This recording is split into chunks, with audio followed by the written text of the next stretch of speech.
We are officially in fall. The leaves are changing and it's cold enough to finally wear a sweater. That's why I'm rocking this green one. And sports are starting to get interesting. Welcome back to Penn State Sports Night. I'm Cora alongside Sophia Koch, where we bring you updates around the sports world.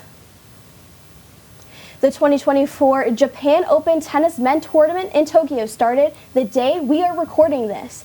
Going into this tournament, top players played in the U.S. Open and the Lavier Cup, all within a month. Here is a recap of what has happened in the tennis world going into Tokyo. The U.S. Open spanned from August 26th to September 8th. It featured a lot of headlines like Jannik Sinner beating Taylor Fritz in the final, extending America's men's tennis Grand Slam single drought. After this tournament, the Lavier Cup weekend happened on September 20th to the 22nd. It featured Ben Shelton, who shined throughout the cup, which kept his team alive toward the very end. However, it would not be enough because Team Europe would take the cup. Seeing this pattern from the last couple of tournaments, it would be interesting to see what will happen going into Tokyo. Over the weekend, the Formula One Grand Prix took place in Singapore. Lando Norris from McLaren started the race, breaking his lap 1 curse from pole position. Red Bull's Verstappen struggled to gain traction from the start, causing him to begin the race in 8th. There was a battle in midfield as Williams rookie Colapinto challenged Red Bull's Perez, resulting in Colapinto finishing in 11th place and Perez in 10th. McLaren's Piastri and Ferrari's Leclerc, who finished 1st and 2nd in the previous Grand Prix, took 3rd and 5th place this time. Norris continues to chip away at Verstappen's championship lead after dominating victories over Red Bull's driver in Singapore. Norris finished the line with a 2.9-second lead over Verstappen after leading all 62 laps.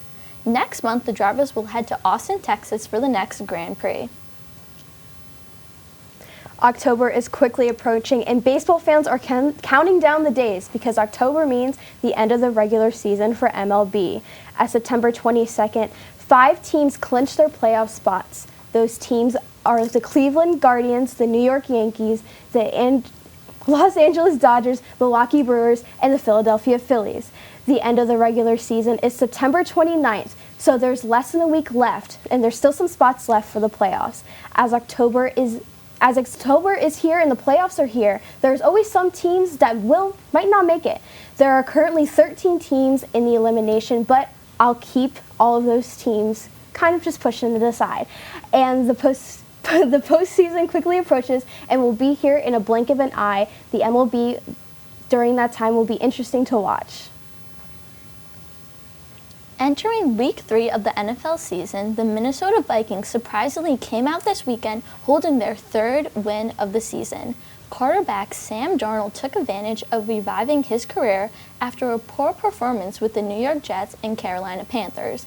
Darnold currently leads the NFL in passing touchdowns. So far this season, another quarterback who has taken advantage of being traded to a new team is Pittsburgh Steelers' Justin Fields, leading the team to their 3rd win of the season after Russell Wilson had a calf injury during training camp.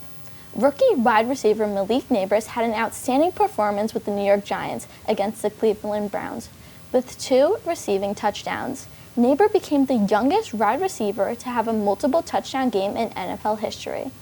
Let's see if the Vikings and Steelers continue to hold their winning streaks entering Week 4, and if Malik Nabers can continue his dominating performance against the Cowboys on Thursday. So, Sophia, do you think Justin Fields is kind of going to overtake Russell Wilson's kind of career and kind of like staying in that quarterback spot?